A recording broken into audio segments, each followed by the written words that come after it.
going into the bush to cut down trees. He gets his tools, but doesn't bother asking how to use them. He doesn't think training is needed to be a lumberjack. He's just going into the bush to cut down trees. But if Joe had to have his appendix out, I wonder who he would choose to do the job. Ed Kelly, who has a good farm up the line? He's doctored a sick horse or an ailing pig in his day, but he hasn't any training in surgery. Or would he choose Dr. Hansen, who has been a surgeon for 15 years? If Joe had to have his old car fixed, would he ask Mary Parker to do it? Mary is very pretty, but she hasn't had any training in mechanics. Or would he give the job to Bob McKell, who learned mechanics at technical school and trained for 2 years after that in a garage?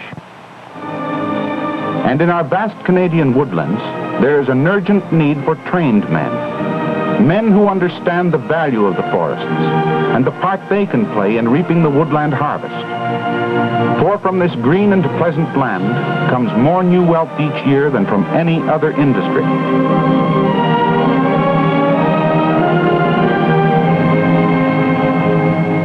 These magnificent stands of timber are the largest single source of wages, export, and wealth in Canada.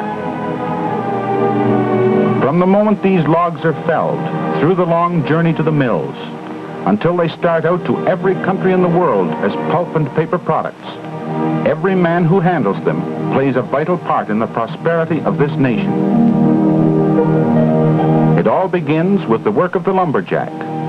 It's an important job, and it's a job that can be done better by trained men. A knowledge of the proper way to care for tools is necessary. A good cutter touches up his saw every day and grinds his axe at least once a week. A short time spent in caring for your tools makes the day's work much easier and results in a bigger cut of wood. Your foreman, demonstrator, or instructor will teach you how to care for your tools properly. Here is a saw, properly filed.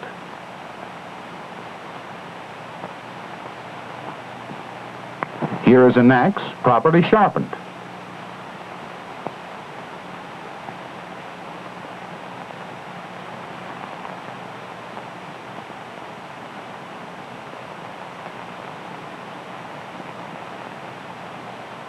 Every week, new men come into the bush. Some are willing to learn and will earn good money. Here comes a group of men. Their training shows in the proper way they are carrying their tools.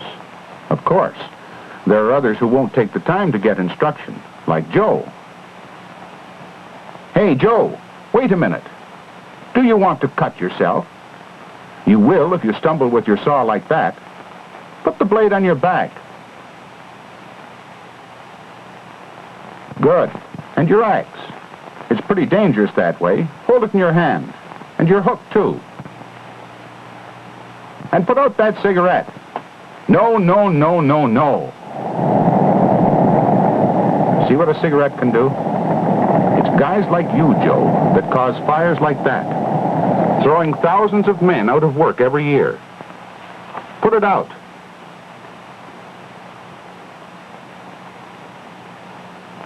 Okay, Joe, that's better. Here's Bill Jemison, who has found that it pays to be trained.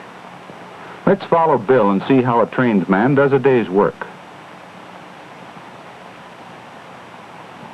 His training has taught him proper planning.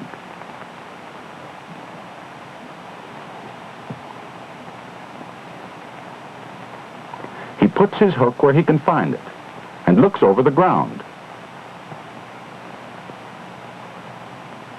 He places his saw where it is safe and can be seen easily. He chooses a piling site as level as possible and on the high side of the road to make loading easier. Then he clears it. His skids and picket are cull wood. His first picket is firmly planted and braced securely, in this case against a stump.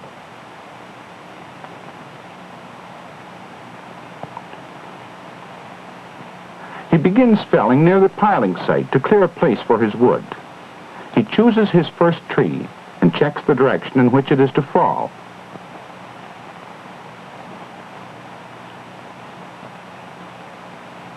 Then he clears away the underbrush.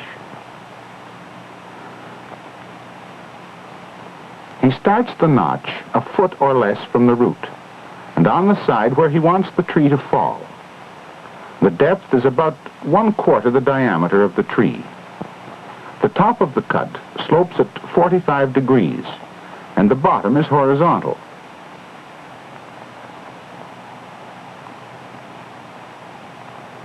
The felling cut is made opposite the notch. Bill starts the cut slowly, making sure that the saw is square with the tree.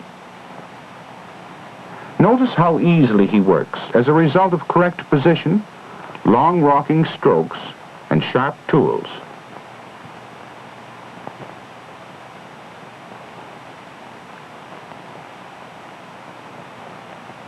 The felling cut is stopped when there is a narrow bridge of wood left. Timber! Down she comes, exactly as planned. Look how much time he saves by having his tools handy. No time lost looking for axe or saw. Measuring carefully with his saw frame, he starts his first cut, again slowly, with full, rocking strokes.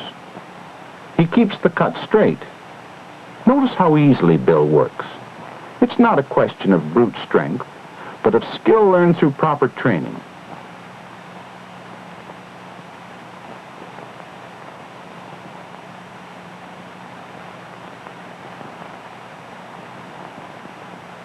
A trained man makes every stroke of his axe or saw count. He throws the bolt towards the piling site so that it will be ready for piling. He keeps his axe in the tree ahead of him so that it will be handy for branching the next bolt.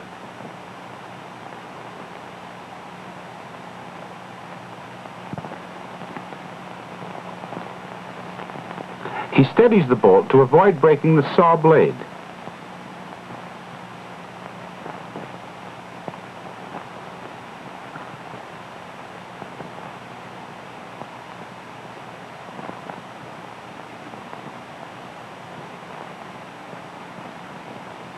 In branching, Bill is careful to cut away from himself to avoid cutting his leg if his axe slips.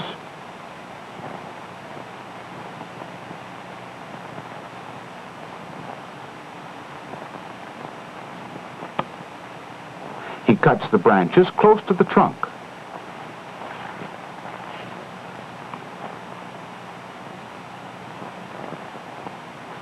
When the tree is not steady, he braces it with his knee.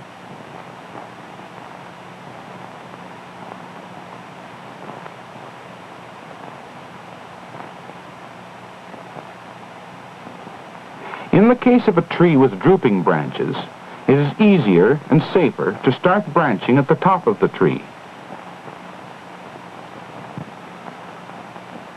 This tree is leaning away from the road, and Bill wants to drop it in another direction towards his piling site. To do this, his notch and felling cut must be made in a special way.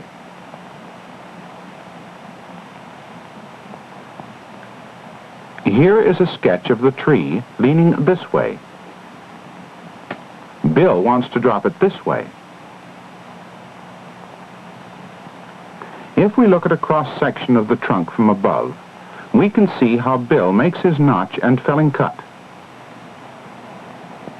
You will remember that in the case of a straight tree, the notch is made on the side where the tree is to fall to a depth of about 1/4 of the diameter of the tree. In this case, however, to offset the lean of the tree, Bill makes the notch further around and deeper. You will remember, too, that in the case of a straight tree, the felling cut is usually made directly opposite the notch, and the bridge of wood is left the same thickness across the tree.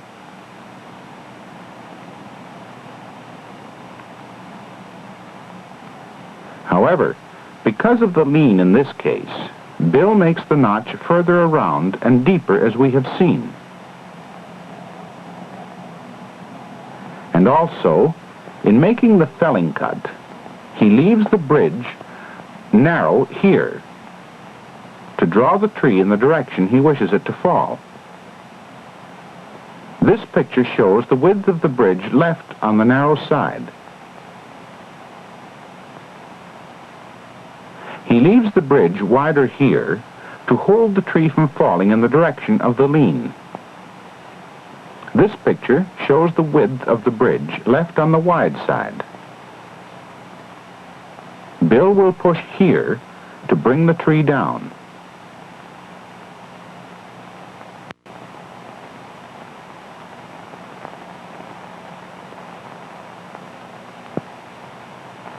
He pushes, and the tree falls in the right direction.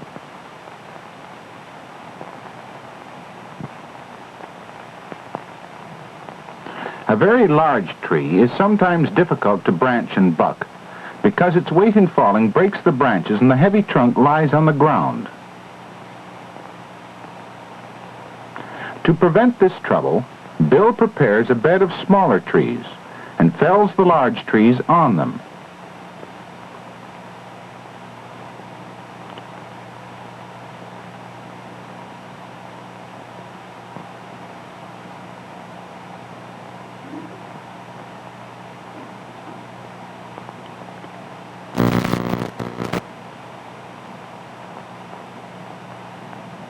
Felling such a large tree often requires the help of another man and a pole.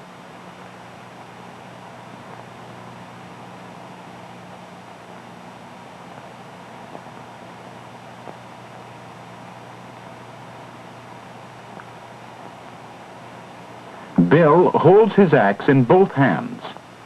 Branches are cut flush with the trunk. Don't use more force than is necessary. Too much force on a small branch is dangerous. The axe might slip.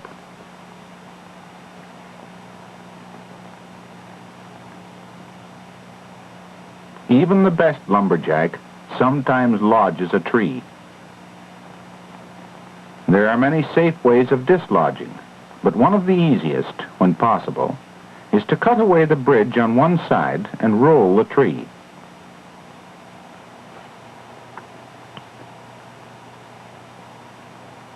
When a tall tree has branches only at the top, it may be felled across the road to make the bucking easier.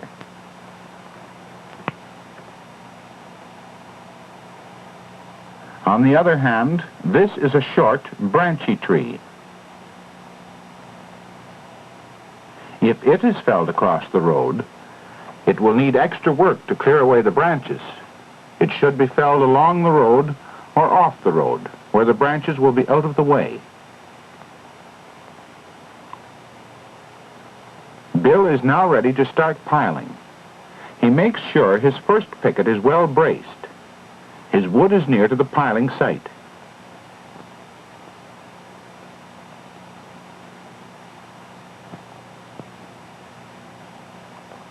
He starts with the heavy bolts as a base to avoid having to lift them.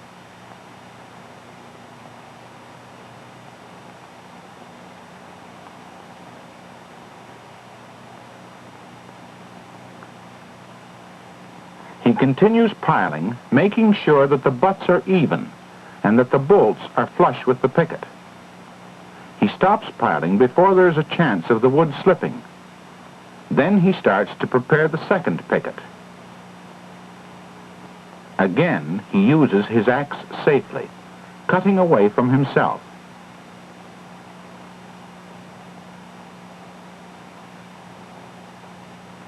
He leaves enough space for a cord of wood and drives in the picket solidly.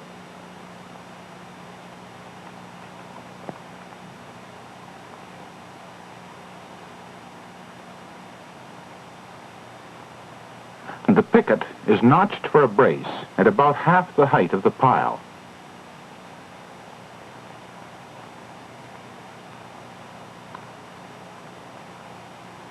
The brace is sharpened to a wedge at the top end.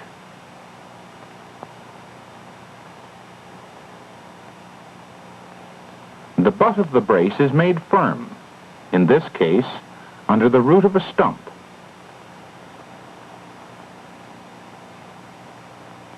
Bill Bill now squares the inside of the picket to make sure the weight of the pile doesn't twist it off the brace.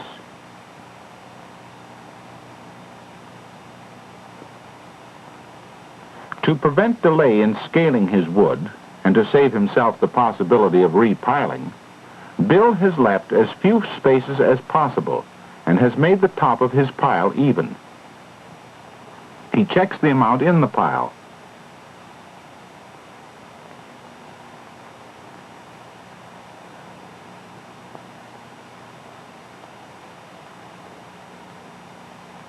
He writes his name on the pile. This is a pile to be proud of. But let's see how some of the other men are doing. Hey, what's this?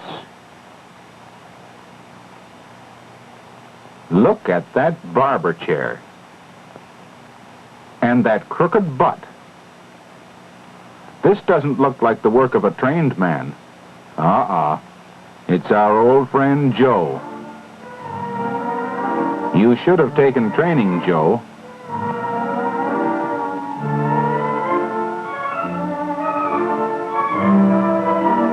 Hey, see what I mean?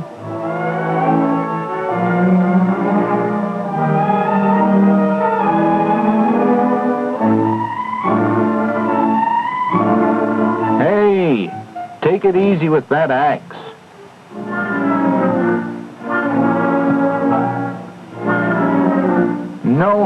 No, Joe.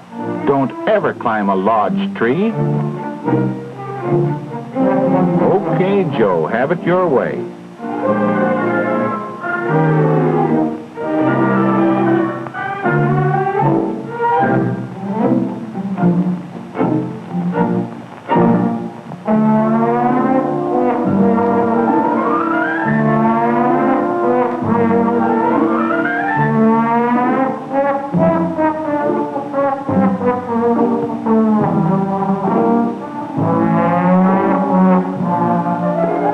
Why don't you clear away the branches before you start bucking?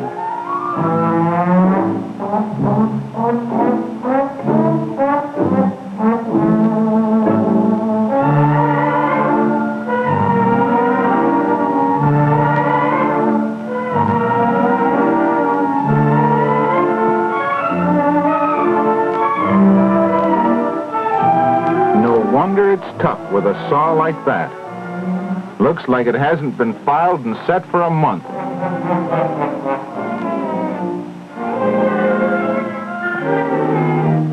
Your pulp hook must be too open.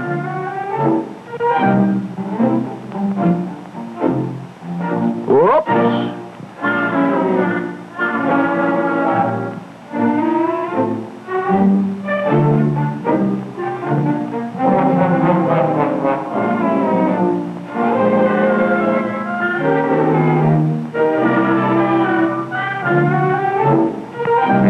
Where are you going?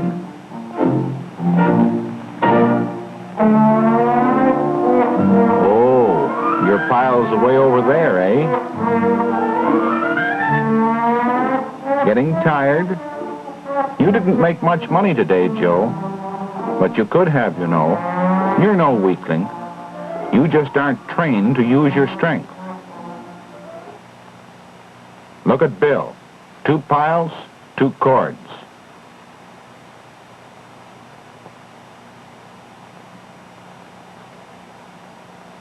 A good day's work, and he'll get a good day's pay.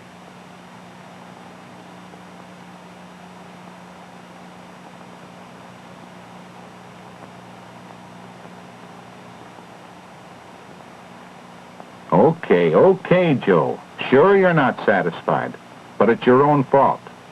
Remember what we told you about training? Do you still think it's a waste of time? Training means money in the bank for Bill. He's got a good savings account and some government bonds, too. But, Joe, you're not trained. And that's all you earned, Joe. Peanuts. But you're thinking about it, Joe, aren't you? I guess it does pay to be trained. Maybe next year, With training, your pile will look like this too. Sure, it pays to be trained.